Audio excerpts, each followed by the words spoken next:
नमस्ते दोस्तों, मैं अंजलि हूँ और मेरी उम्र अभी 24 साल की है, लेकिन मेरा शरीर पूरी तरह से एक जवान लड़की जैसा है। मेरी शादी अभी 1 साल पहले हुई है और मेरी हाइट 4 फीट से ज्यादा है और मेरा संतारा का साइज भी गजब की है। लेकिन अब मुझे ऐसा लगता है कि यह खूबसूरती अब मेरे किसी काम की नहीं रह गई है। दोस्तों, मेरे पति विकास एक प्राइवेट बैंक के वरिष्ठ अधिकारी हैं। उम्र में मुझसे 12 साल बड़े हैं और उनकी नौकरी के कारण हम अपने छोटे से गांव से शहर में आ गए। मेरे सास ससुर अब भी गांव में ही रहते हैं। सच कहूं तो मैंने अपने पति से प्यार में नहीं, बल्कि उनकी सुरक्षित नौकरी और अच्छी कमाई देखकर शादी की थी। मैं शहर में रहना चाहती थी, अच्छे कपड़े पहनना चाहती थी, बड़े-बड़े मॉल्स में शॉपिंग करना चाहती थी। मुझे लगता था कि पैसों से जीवन के सारे सपने पूरे हो सकते हैं। मैं गोरी चिट्टी हूँ। सभी मुझे सुंदर कहते हैं। मेरे लंबे काले बाल और बड़ी-बड़ी आंखें सबका ध्यान खींचती हैं। लेकिन मेरा पति विकास वो दिखने में बिल्कुल साधारण है। रंग सांवला, कद छोटा और थोड़े मोटे भी हैं। जब हम साथ चलते हैं तो लोग हैरानी से देखते हैं कि हम दोनों एक साथ कैसे हैं। हमारा फ्लैट शहर के अच्छे इलाके में है। कोई सास-ससुर का झंझट नहीं, कोई रिश्तेदारों की दखल अंदाजी नहीं। बस मैं और मेरे पति। सब कुछ वैसा ही था जैसा मैंने सोचा था। बस एक चीज को छोड़कर मेरे पति मुझे उनकी शक्ल पसंद नहीं थी। उनका स्पर्श अच्छा नहीं लगता था। एक शाम मैं टीवी देख रही थी जब मेरा पति विकास घर आए। उनके साथ एक लंबा तगड़ा सुंदर युवक था। अंजलि, ये है राहुल, मेरे मामा का लड़का। आईटी की पढ़ाई पूरी करके अब यहीं नौकरी करेगा। जब तक इसका कोई अच्छा ठिकाना नहीं मिल जाता, यह यही रहेगा। मेरे पति ने परिचय कराया। राहुल ने झुककर नमस्ते किया। उसके चेहरे की एक झलक ने मेरे दिल की धड़कन बढ़ा दी। सांवले रंग के बावजूद उसका शारीरिक स्वास्थ्य, चौड़े कंधे, सघन भौहें और गहरी आंखें किसी को भी मोहित कर सकती थी। मैंने हाथ बढ़ाकर अभिवादन करना चाहा, लेकिन उसने बस दूर से ही हाथ जोड़कर नमस्ते भाभी कहा। मैंने कहा, अरे तुम यहाँ आराम से रहो। वैसे भी विकास दिन भर बाहर रहते हैं। मुझे भी घर पर बोरियत होती है।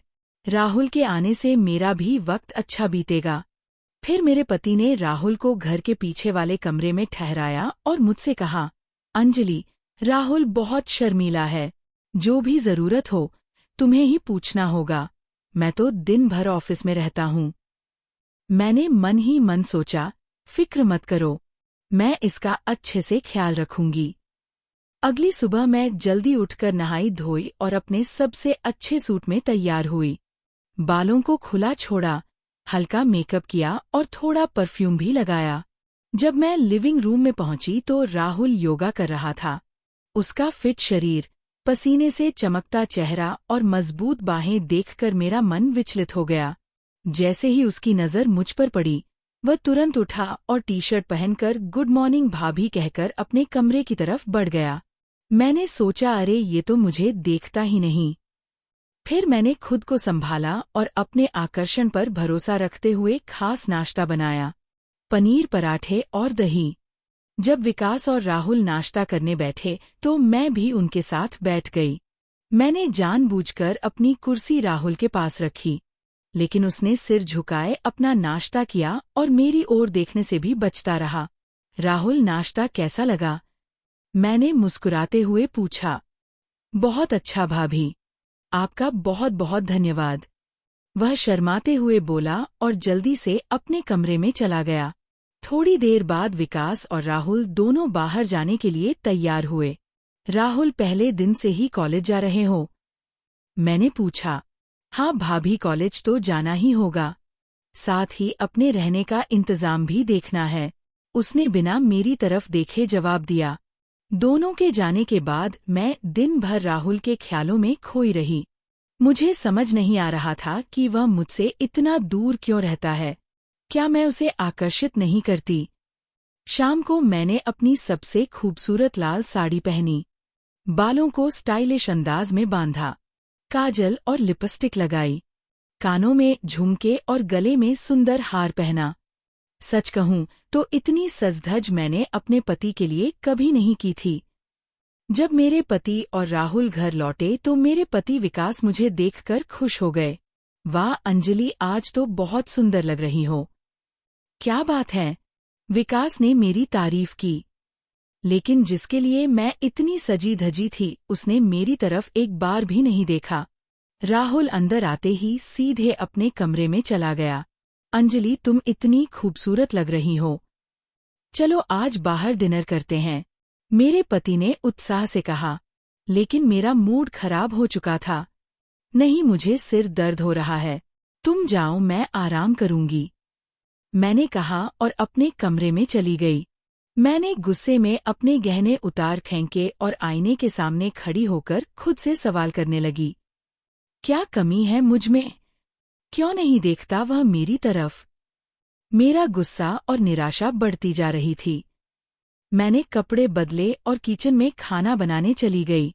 मेरे मन में एक ही विचार था, किसी भी तरह राहुल को अपनी ओर आकर्षित करना है।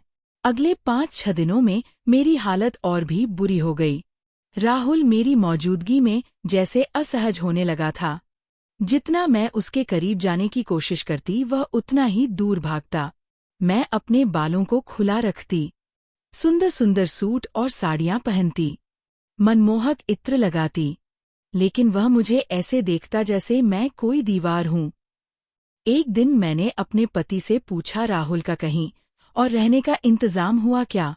हाँ, वह हॉस्टल में जगह ढूंढ रहा है, शायद अगले हफ्ते तक चला जाएगा, मेरे पति ने बताया।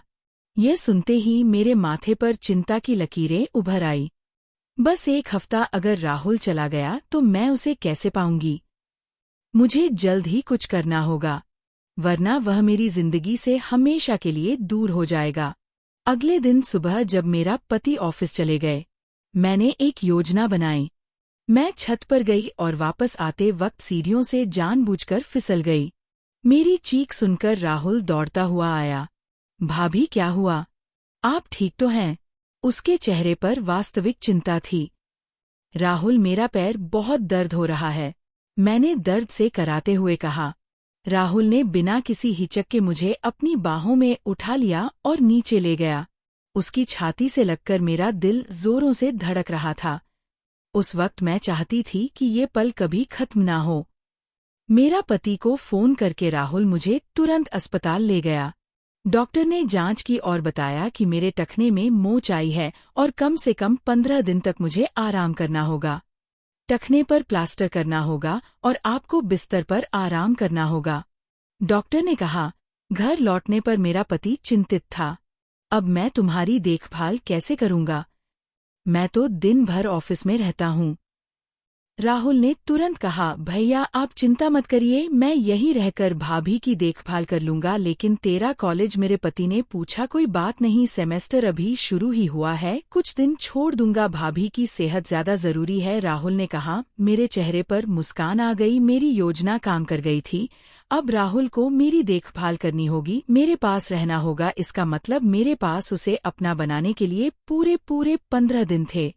अगली सुबह जब मेरा पति ऑफिस चले गए तो मैंने राहुल को आवाज दी, राहुल जरा इधर आना। वो मेरे कमरे के दरवाजे पर खड़ा हो गया, अंदर आने से कतराता हुआ। क्या हुआ भाभी? कुछ चाहिए था, मैं बोली। राहुल, मुझे बहुत बोर हो रहा है, क्या तुम मुझे हॉल में ले जाओगे? मैं यहाँ अकेली पड़ी पड़ी पागल हो जाऊंगी, मैंने अपनी आंखों में विनती भरकर कहा। भाभी, डॉक्टर ने आपको आराम करने को कहा है, बिस्तर से उठना ठीक नहीं होगा, आप बताइए।